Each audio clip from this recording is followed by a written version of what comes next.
great friends of ours, fantastic friends, and it's our honor to have you be leading the path, leading the way. Your country is a great country with a great leader and a warrior, and smart, respected all over the world. So this was a natural, and having you be signing and doing the agreement today. So in 72 years, they've done 2 agreements, and we've done 2, as you know, in a period of a month. And I will say, because of your leadership and because of the fact that you are leading the way, we have many countries in your region, in your part of the world, that will be very quickly signing up also. They frankly would have been here today if we wanted it to happen. But we'll be signing others, and this can really lead to peace, real peace, in the Middle East for the first time. We've taken a very different path. You could say it's a back door, but I call it a smart door, not a back door. I call it a smart door. And this was a vision that I had a long time ago, and we had some incredible representatives, and I want to thank everybody here because your representation is brilliant. We watched over the years as we were criticized for going this path, and it just all came together. And now the same people that criticize, well, they'll find something else to criticize. But we have other things happening that are very good, equally as good, very important, worldwide, very, very important. But it's an honor to have you here, and say hello to your family and your brother and all of those people that we so respect. Thank you very much. As we say in Arabic, shukran, Mr. President. We are humbled to represent a nation which is only 48 years old, but full of hope and wants to attract more hope in our region. Our region has suffered far too long, and we would like to show our people and our region and the world that there is some good news from our part of the world. I mean, this is one, and all the good work we've been doing for decades, Mr. President, with your great nation. We've been the strongest trading partner of the United States in the Middle East. Right.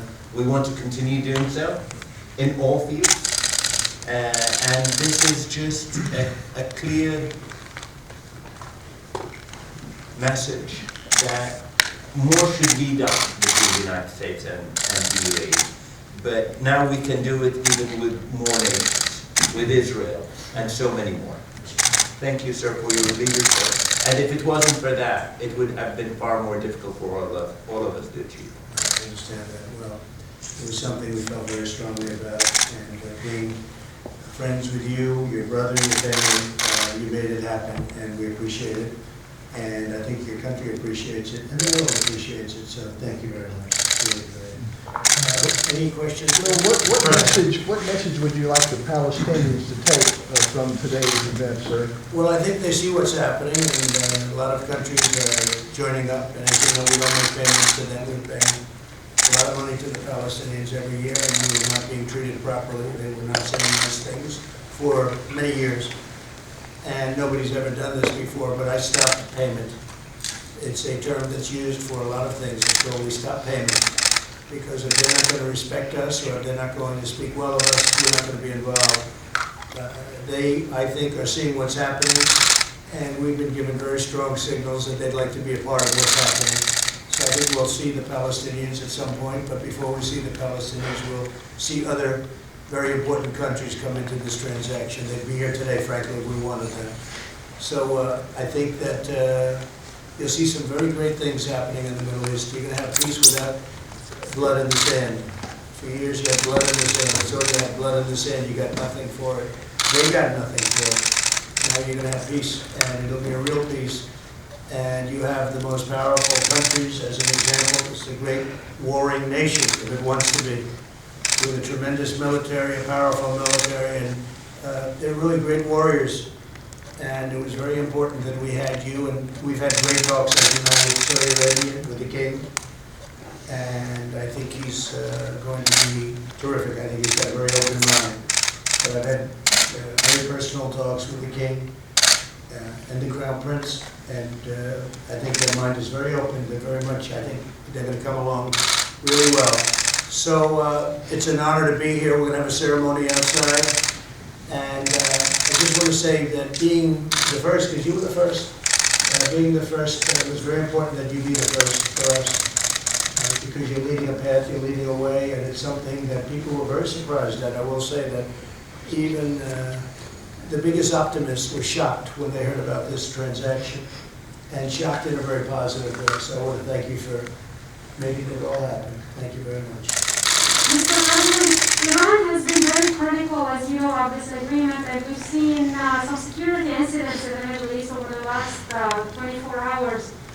Will you be extending any security guarantees to those who have made Well, peace we're with working Israel? together, and we'll see what happens with Iran. I would say right after the election, within a period of a week, maybe a month, but within a period of a very short period, within maybe literally a very short time, you'll have Iran coming back and saying, let's get this whole thing worked out. Iran is suffering. Iran, unfortunately, I don't want them to suffer, but their economy is tanked.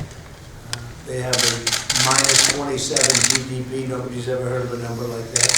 I think it's perhaps a record setter, but they're down 27%.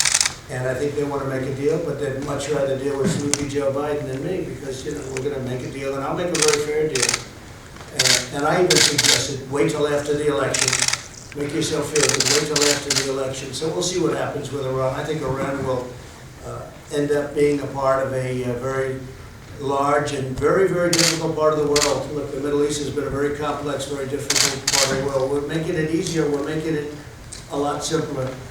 But I think right after our election, the American election, if we win, we'll have a deal with Iran. I think we're going to make a deal with Iran. Mr. President, when do you expect other countries in the region to follow the UAE's lead and normalize relations with Israel? And which countries are you targeting in that? Well, I don't want to say the countries, but we have many of them, and they'll be coming along rather rapidly, some before the election perhaps, but a lot of them after. And in that case, they won't be waiting for the election. It's just a question of getting it done. They are very, very excited about being a part of this. Some would have been a part of it today, in my opinion, if we wanted to, but we didn't want to press it. And we wanted to give you the dignity and respect because you were the first one. You were the first one. And we have Bahrain here, as you know, and Bahrain is signing today also. And we have a list of who's who. They'll be signing the deal. And it's an incredible thing that's happening. It's come a long way. Israel's come a long way, and the Middle East has come a long way. And it's really good for everyone. It's not just Israel. It's good for everybody. It's great for your country. Great for your country. And so it's an honor to be here. It's been so well received all over the world. It's been a real honor. Thank you very much. We'll see you outside. All right, let's go for us. Let's go for us. Thank you. Thank you guys.